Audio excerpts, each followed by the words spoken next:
Hi, and welcome to another episode of Thinking Differently, a podcast designed to take an idea, pull it apart, and challenge the way that we think about it.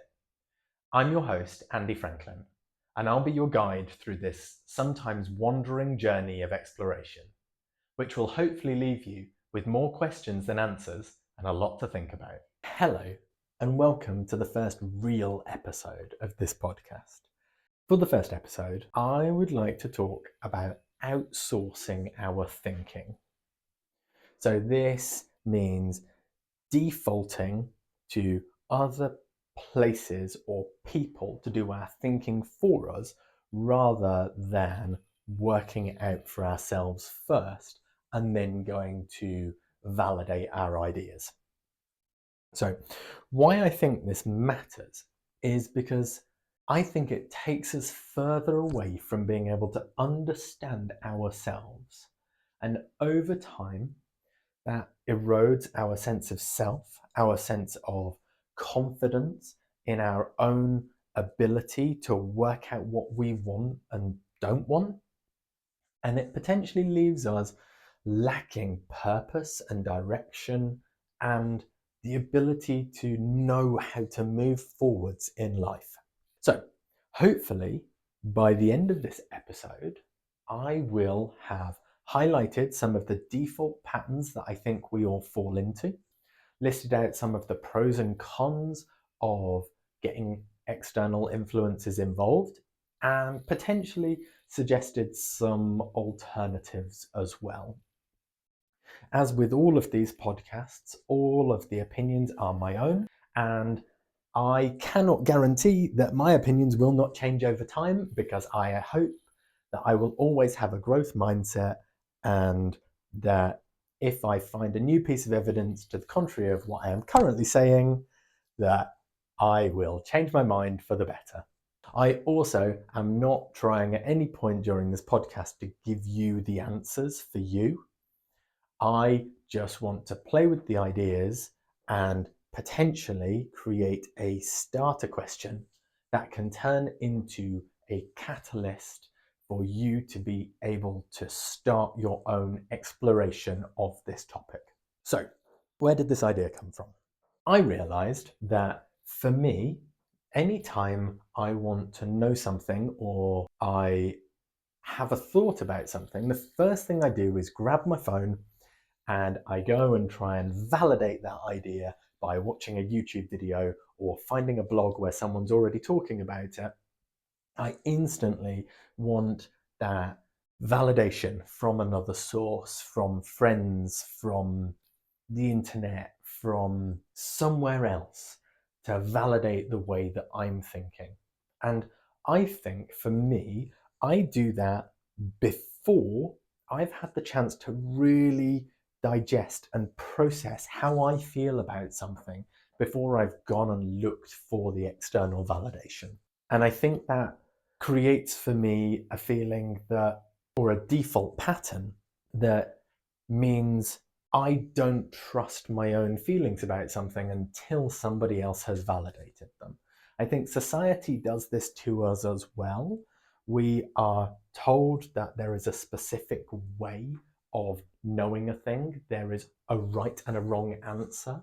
There is a specific way of learning a thing, and that's the only way you can do it. And if you don't do it in that way, then it's not valid. And I think because of that, it creates this sense within us of not being able to just trust ourselves and our intuition.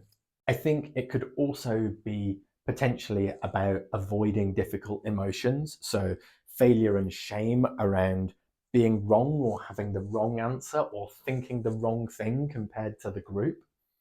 And also, I think a lot of the time it's just quicker and easier now to go and look for external information than it is to spend the time and effort it takes to really work out how we feel about something before we go looking elsewhere. It's a lot quicker to pull my phone out of my pocket than it is to sit quietly for 10 minutes and think about how I feel about something. So the next question I asked myself was, well, what's the problem with that? Somebody else already knows the answer. Why can't I just use that answer and save myself the bother of thinking about it in the first place? And I think what I've realized is that it depends on the problem that you're trying to solve. So, to give you 3 examples of the kinds of problems that I think we try and solve, the first one is something that has a binary answer. So, if I look up, "That's not my lemon" in Italian, which is apparently "non è il mio limone," that has a binary answer. There is a true and real answer to that question. The second one, I think, is things that there is a general consensus about. Enough people have done these things enough times that we all tend to agree that that is the right way to do something.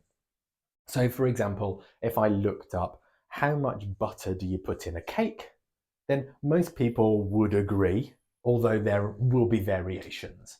And that's where it might be easier to get the general consensus rather than trying to figure it out by cooking 100 cakes and putting a different amount of butter in each one. And then there's the very specific and unique questions to us. Things like, should I change my career? Or how do I move to a new place? Or which place should I move to? And I think a lot of the problem with this external source thinking is that I, at least, try and solve the third kind of problem, the specific to me problem, like the first two. I think it's absolutely fine to solve the first two by looking for the answer externally. But when I try and solve a specific to me question by looking for other people's advice, what I end up doing is I lose the nuance of that specific situation. I lose the nuance that's related specifically to me. So I think it's because people can't give me my answers. People can't give you your answers. They can give you their answers, which might be useful in part, but when we treat other people's answers as our own, I feel like we might lose the ability to understand what we need and the nuance that makes our situation and our question unique and specific. So, our influences, our biases, our morals, our values. So, for example, there may be a best way of selling a product or making a YouTube video based on the fact that it's a computer driven algorithm. There may be right now an absolutely perfect way that you can get your YouTube video watched by the most amount of people. But even if that were true, the nuance of the question of how to make your YouTube video popular is very different.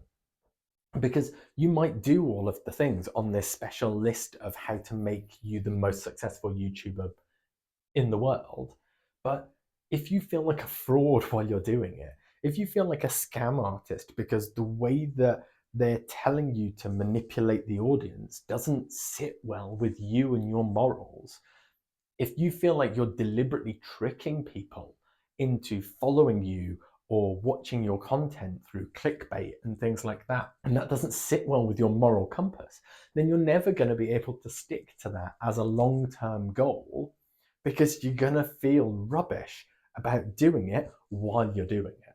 As an example, recently, my wife and I were looking for a new place to live.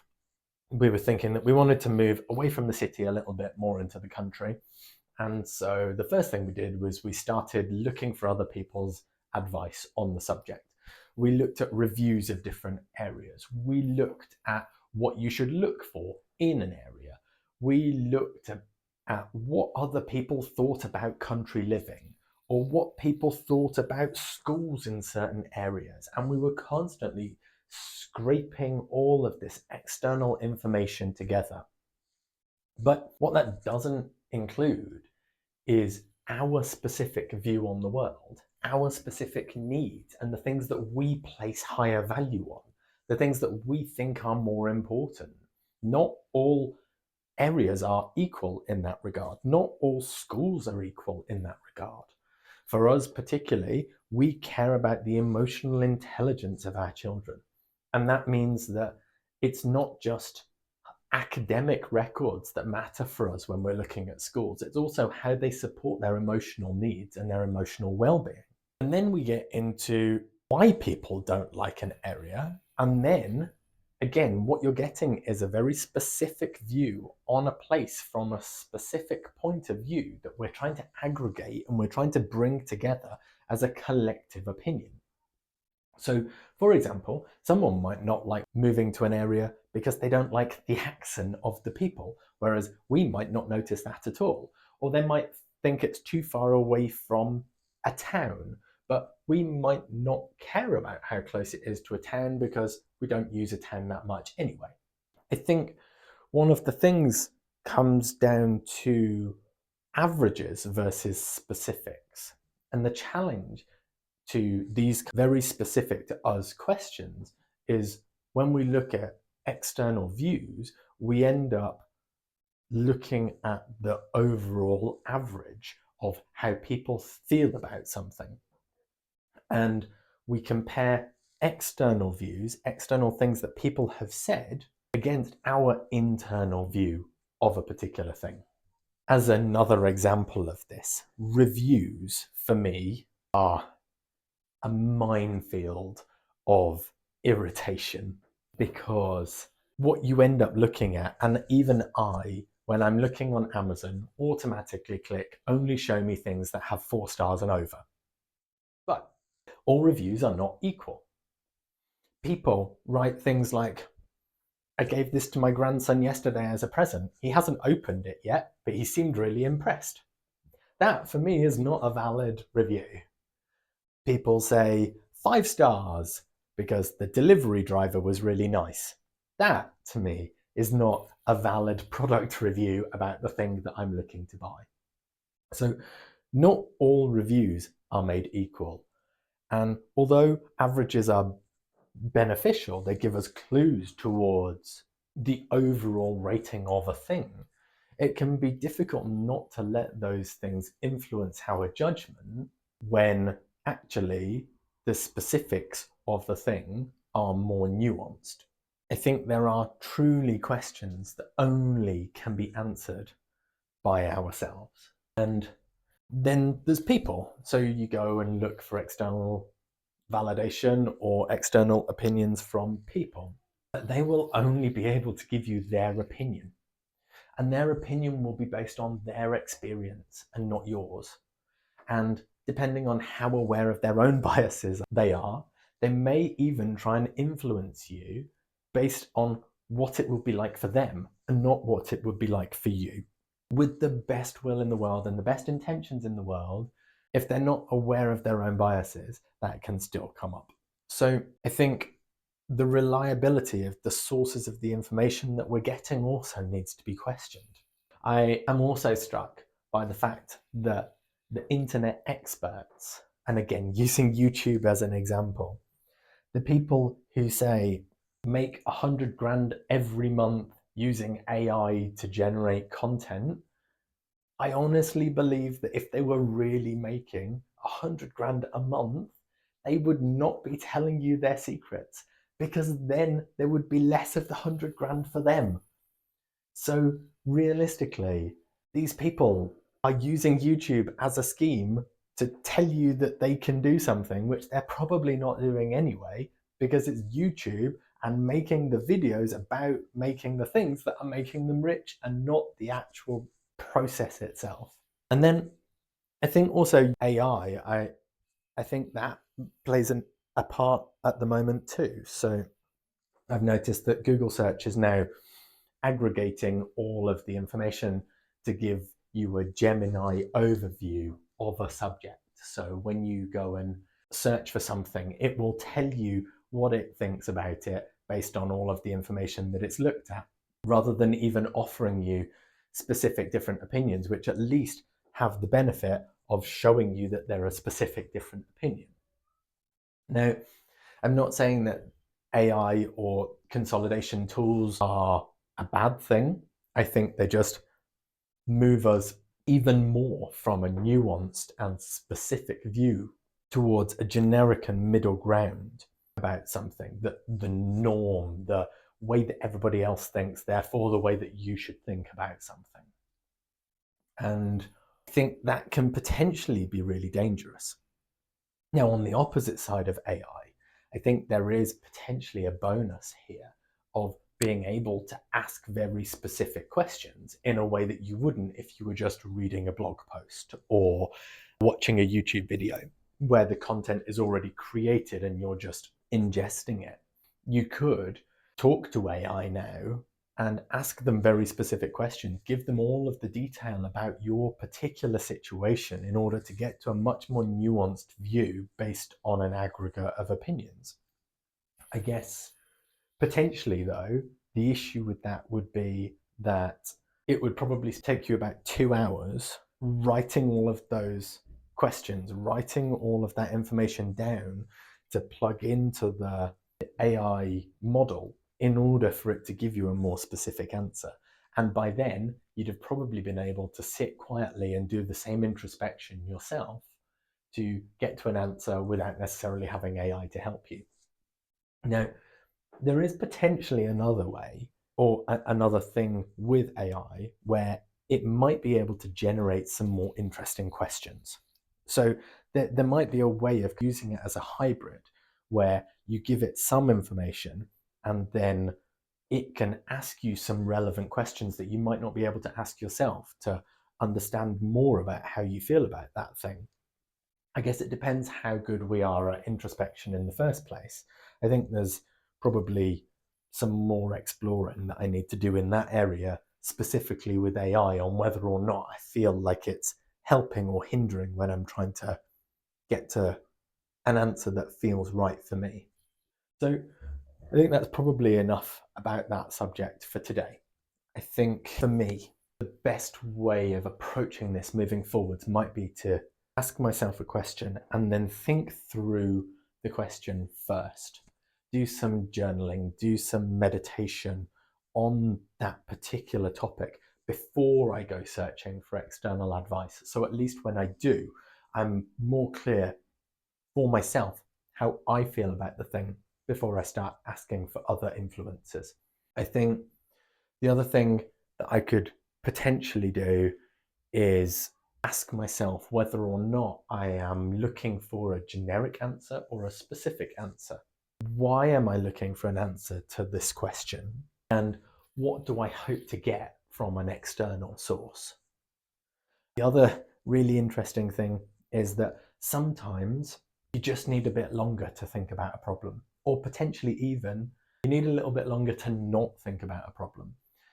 There's this lovely idea of the reason that we get so many amazing thoughts in the shower is because actually, if we're pondering an issue or a problem, our brain continues to work on it in the background without us necessarily being aware of it.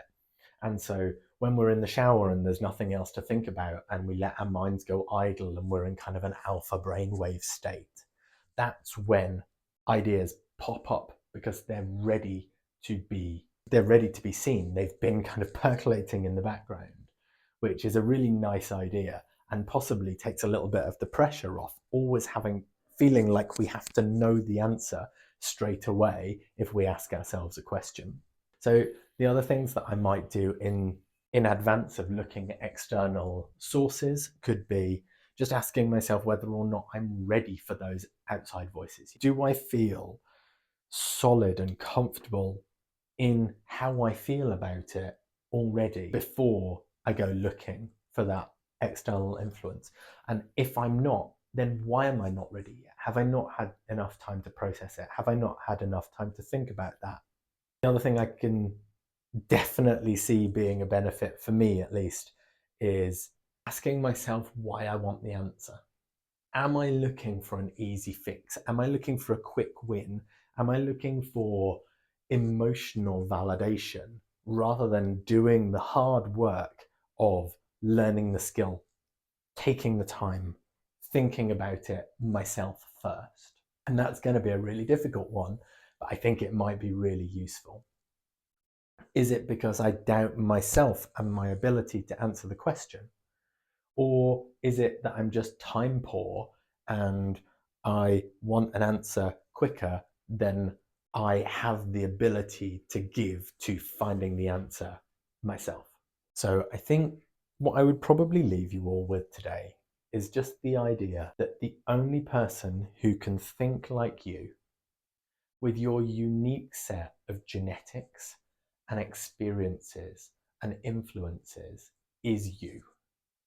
Nobody else can give you your specific answers because nobody else knows how you feel about something in the same way that you do. So use that as a confidence thing to take into trusting your own intuition and knowing that given enough time, you will know the answers yourself. Trust that you will get there without having somebody else tell you what the answer is. And my final point is that after saying all of this, we don't always need to know the answers straight away. Sometimes we can just trust that we have the capability and competence to work things out as we go, to figure things out along the way. We don't always have to know the answers before we start. So now, on to you. Tell me if you agree with all of this, if any of this resonates with the way that you feel. Tell me if you think I've missed anything. I'm always interested to see other people's views. Is there something that I haven't covered when I've been thinking about this that I should explore in more detail? If you like this podcast episode, obviously share it, talk to people about it, follow me to get more content along the lines of this. And if nothing else, go out into the real world and talk to people about this subject. See what they think and how they feel about it, whether or not they've ever questioned these things. And if not, why not? And see if it sparks some interesting conversations for you moving forwards. Have lovely days, everybody, and take care of yourselves. And I will speak to you very soon. Bye. Hi guys, it's Editing Andy here. Just a quick point about the last thing that I said around going out and talking to people. I'm aware that that might sound a little contradictory given that I've just said that you should think about things for yourself first. I think there's potentially one more category that I didn't talk about, which is playing with ideas. So philosophizing on different points of view and doing that in a collective way so you can play with an idea without necessarily having an exact purpose or solution that you're trying to get to in mind. I think the kind of things that I am trying to talk about in this podcast definitely fall into that extra category, but I would probably encourage you to take some time and potentially journal or meditate on what I talked about in the podcast first before going out and talking to other people about it, just so you do have a bit of an idea around where you stand on it first and whether or not you actually agree or disagree before going and talking to other people about it. Okay, just a little point. Thanks. Bye.